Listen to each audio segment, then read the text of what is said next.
Šiandien pradėjome pasaulinę investuotojų savaitę su puikia nuotaika ir varpo dūžiu siekiant atkreipti dėmesį į finansinį raštingumą, į investavimo svarbą. Kartu su Vilniaus universiteto verslo mokykla prisijungėme prie pasaulinės vertybinių popierių biržos federacijos iniciatyvos Varpo dūžis finansiniam raštingumui.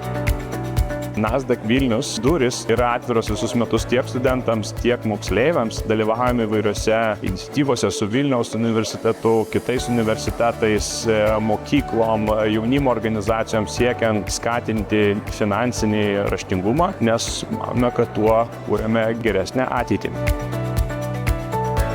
Dėkui Vilniaus verslo mokyklai, jos vadovei Birutei už bendradarbiavimą. Dėkui Arvidui Jacikevičiui, kuris prisijungė su puikiu pristatymu ir pasidalino mintimis ir filosofija investavimo, taip pat patarimais, kaip reikia investuoti, kad turėtumėm geresnį rytojų. Norime taip pat padėkoti Lietuvos bankui, kuris mus nuolatos inspiruoja ir taip pat Lietuvoje prisideda prie finansinio raštingumo skatinimo.